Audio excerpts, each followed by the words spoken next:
শেখ হাসিনা প্রথম দিকেই পালিয়ে যাওয়ার আগে একবার হসপিটাল ভিজিটে গিয়েছিলেন এবং সেখানে গিয়ে বলেছেন নো ট্রিটমেন্ট নো রিলিজ। আন্তর্জাতিক অপরাধ ট্রাইব্যুনালে দুটো মামলার নির্ধারিত তারিখ ছিল, একটা মামলা নির্ধারিত তারিখ ছিল এবং আরেকটি মামলাতে একটা আবেদন ছিল প্রসিকিউশনের। প্রথম মামলাটি হচ্ছে চানখারপুলে যে 5ই আগস্টে যে হত্যাকাণ্ড হয়েছিল, মানবতা বিরোধী অপরাধ হয়েছিল, সেই সংক্রান্তে আমাদের যে মিসেলেনিয়াস কেসটি আন্তর্জাতিক অপরাধ ট্রাইব্যুনালে দায়ের করা হয়েছে সেটার নির্ধারিত তারিখ ছিল।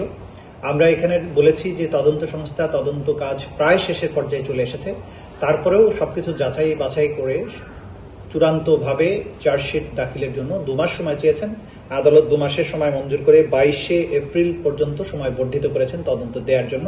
কিন্তু আমরা আশা করছি তার অনেক আগেই তদন্ত রিপোর্ট আমরা দাখিল করতে সক্ষম হব।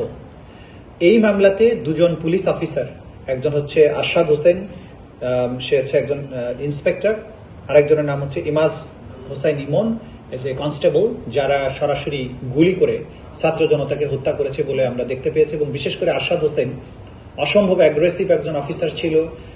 এইখানে আন্দোলনে অংশগ্রহণকারী ছাত্র জনতার মুখ চেপে ধরার একটা ছবি আপনাদের কল্যাণে গোটা দুনিয়া দেখতে পেয়েছিল, ভাইরাল হয়েছিল। সেই আরশাদ হোসেনকে কে তার পেছনে তাকে এই ধরনের অপরাধ করতে উদ্বুদ্ধ করেছে, নির্দেশ দিয়েছে, সেই সব ব্যাপারে জিজ্ঞাসাবাদের জন্য এই দুজনকে আমরা ইন্টারোগেশনের অনুমতি চেয়েছি। আদালত 1 দিন করে তাদেরকে জিজ্ঞাসাবাদ করার জন্য অনুমতি প্রদান করেছেন।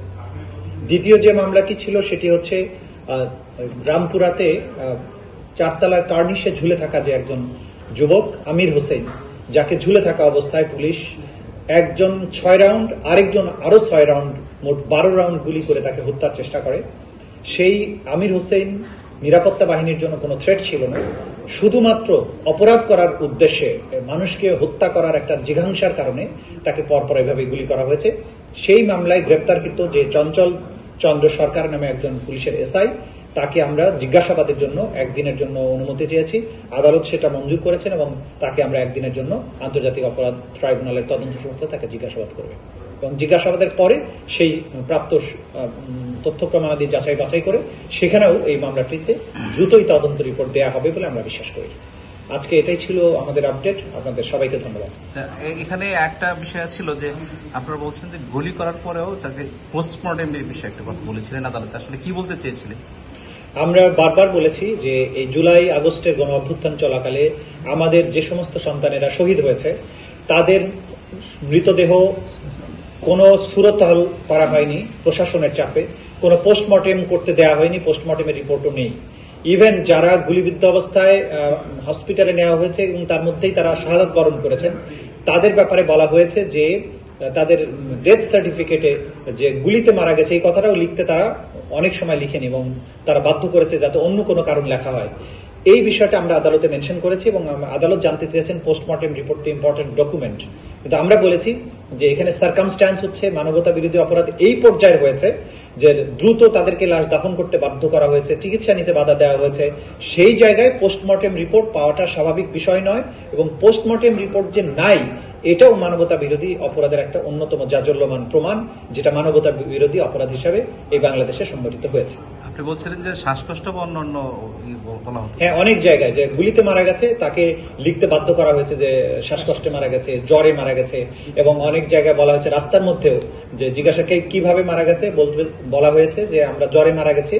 তারা যে আন্দোলনের শহীদ এই কথাটা বললে রাস্তায় রাস্তায় পুলিশ তাদের পরিবারবর্গের উপরে হামলা করেছে, আক্রমণ করেছে। এই কারণে এই যে টোটাল জিনিসটা সার্কামস্ট্যান্স এটাই প্রমাণ করে যে কতটা নিষ্ঠুরতার সাথে জুলাই আগস্টে এই হত্যাকাণ্ডগুলো পরিচালিত হয়েছিল। পঙ্গু হসপিটাল অর্থাৎ নিটোর বলে, সেই জায়গায় আমরা যখন পরিদর্শনে গিয়েছিলাম তখন সেখানে ভর্তি যে সমস্ত রোগীরা আহতরা ছিলেন তারা আমাদেরকে জানিয়েছেন শেখ হাসিনা প্রথম দিকেই পালিয়ে যাওয়ার আগে একবার হসপিটাল ভিজিটে গিয়েছিলেন এবং সেখানে গিয়ে বলেছেন নো ট্রিটমেন্ট নো রিলিজ, অর্থাৎ কোনো চিকিৎসা দেবেন না এবং কাউকে এখান থেকে রিলিজ করবেন না যাতে বাইরে যেতে না পারে।